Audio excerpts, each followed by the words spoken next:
just want to walk you through our latest Jeep build. We don't do a lot of Jeeps. I mean, we've done well over 100 builds already, and I think this is our third Jeep.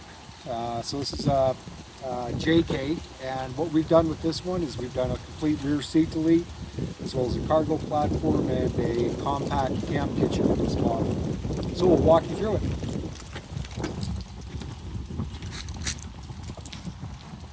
The customer supplied the Dometic fridge and the fridge slide, so it was already here when we got the truck. So we just built around what he already had, which is kind of the advantage of using a custom solution. Is you're not having to adapt your equipment to the build. We adapt the build to your equipment, so you're not faced with buying new stuff because it may not fit with off-the-shelf products. So again, as I say, it's a fridge slide. There's not much I'm saying here it's going to light the world on fire. But anyways, there's a full fridge slide in this one. On this side we have our mini camp kitchen for the Jeep. So this one's kind of unique that it's short and it's actually a staggered approach to the to where the stove sits. So when it's time to cook, we just remove this strap, and literally this whole part for the table or for the stove just flips out of the way. You hook up your stove. So anyways, we just put the regulator on the stove, and we are quite literally ready to go. We're ready to cook. So that's how long it takes to set up to cook with this unit. So we're using this one. This has a Akuma stove. They're a Canadian company. Really nice stove. This one actually is I believe 14,000 BTUs per burner, so plenty of high heat output with it. And again, it's a pretty simple, compact stove. Nothing complicated with it. Great price point for the quality.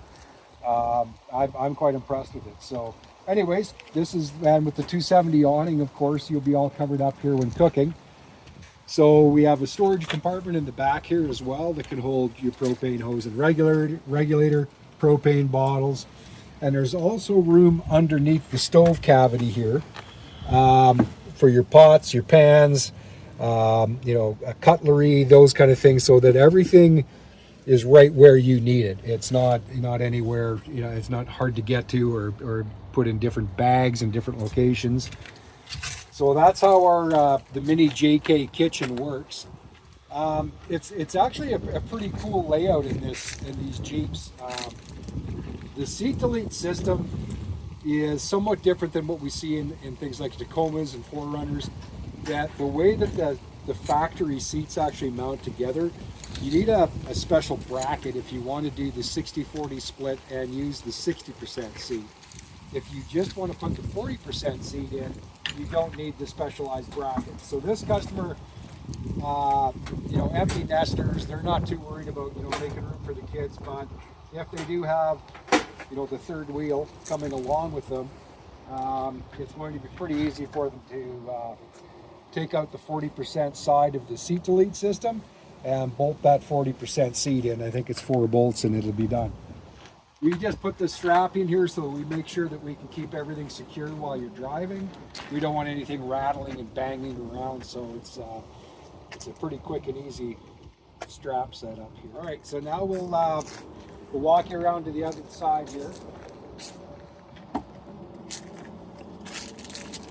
So also we've mounted his Bluetti power here for the fridge. So once he's parked and he wants to power the fridge up, he just plugs it into his Bluetti. So it resides right on the 40% seat delete here. So what we do is we do things a little differently now, that we actually have side access panels.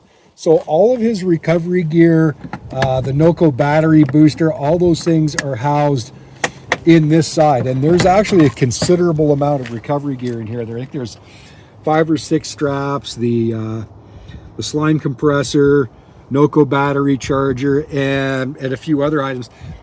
Factory jack is in here as well. So that's all just on the 40% side. And we'll walk around to the 60% side here. In here, there is a load of room inside the 60% seat delete side. And again, like I say, it's simply 7 bolts to take off the 40% side, remove it, and you can put that 40% seat in.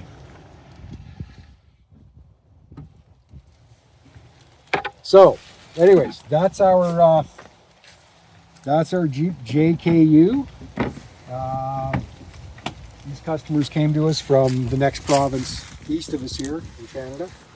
And yeah, no, it's a great little setup. It's really lightweight. And it's fit everything that we've needed to fit in it for the customers. So that's it. That's our Jeep JK. Take care. Have fun.